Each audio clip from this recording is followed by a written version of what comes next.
Assalamualaikum warahmatullahi wabarakatuh. Sahabat dakwah di mana saja berada, saya Ustadz Luqman Syarif Ahmad dari Kecamatan Paloh, Desa Nibung, Kabupaten Sambas, Provinsi Kalimantan Barat. Menyampaikan salam dakwah kepada kita semuanya, muslimin dan muslimat di mana saja berada. Saudaraku, dalam renungan hidup kali ini, saya mengajak hadirin sekalian untuk kita sama-sama merenungi hidup kita kembali. Seringkali kita tersalah dalam memaknai dan memahami hidup. Kita sering menganggap bahwa bahagia itu sangat identik dengan kekayaan. Sehingga kita memaknai bahwa kaya itu berarti mulia. Dan kaya itu berarti bahagia.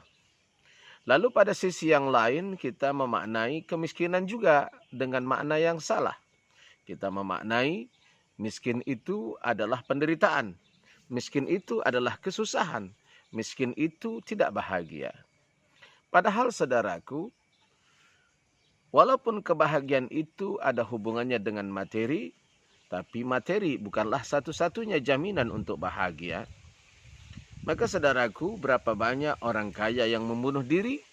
Berapa banyak rumah mewah tidak terdengar tawa di sana? Ceria anak-anak yang bercanda, berlari-lari bermain dengan sukanya. Yang terlihat adalah wajah murung, bahkan tak jarang terkadang di rumah-rumah besar itu banyak orang membunuh diri menghabisi nyawanya karena merasa hidupnya hampa dan tiada makna. Pada sisi yang lain saudaraku, kita menemukan di kampung-kampung terpencil masyarakat yang hidup dalam kehidupan sangat sederhana, jauh di bawah daripada garis kemiskinan. Rumahnya yang hampir miring, tapi dari rumah itu kita dengar tawa ceria anak-anak yang berlari dan bermain. Wajah penghuninya selalu dihiasi dengan senyuman karena mereka reda dengan keadaan. Mereka selalu penuh keyakinan kepada Allah Subhanahu wa taala.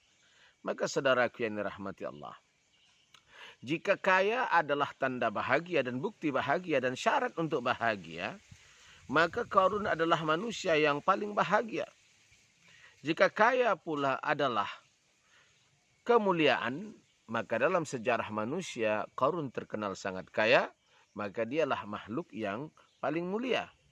Namun ternyata tidak, Qarun tidaklah bahagia. Dia mencari kebahagiaan dengan materi yang akhirnya berakhir dalam kehidupan akhir yang sangat ngeri. Tercela setelah kematiannya, tidak disukai semasa kehidupannya. Jika kekuasaan adalah kemuliaan, jika kekuasaan adalah kebahagiaan, jika kekuasaan adalah kehormatan, dalam sejarah manusia Fir'aun sangat berkuasa, tapi ternyata dia menjadi cerita manusia paling keji dalam sejarah manusia. Dengan kekuasaannya dia mengaku Tuhan dan bisa melakukan apa saja. Dengan kekuasaannya juga dia mengaku sebagai yang dapat memerintahkan segala sesuatu di alam ini. Bahkan mengatakan dialah yang menghidupkan dan mematikan. Ana uhyi wa umit. Saya yang menghidupkan dan saya yang mematikan.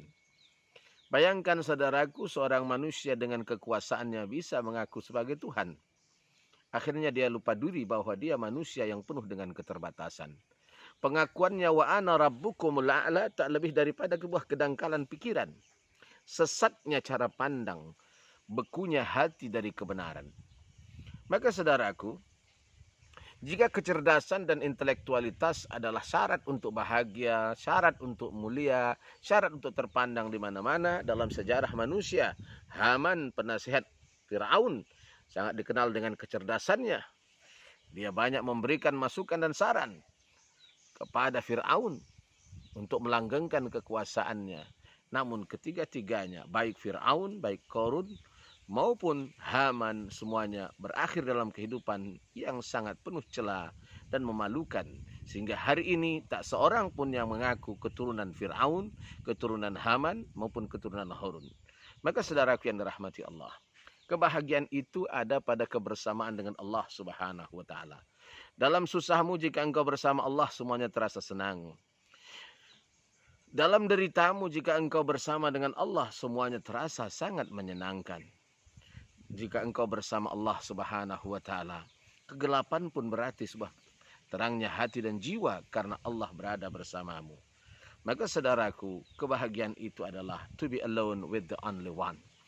Merasakan kehadiran Allah kapan saja, di mana saja, dalam keadaan mana saja, itulah sebuah kebahagiaan yang luar biasa.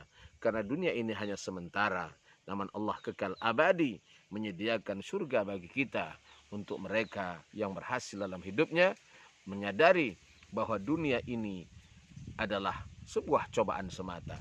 Alladzi khalaqal mauta wal hayata liyabluwakum ayyukum ahsanu amala. Dialah yang menciptakan kehidupan dan kematian untuk menguji kamu siapa yang lebih baik daripada amalnya. Mari kita renungkan sahabat dakwah di mana saja berada. Assalamualaikum warahmatullahi wabarakatuh.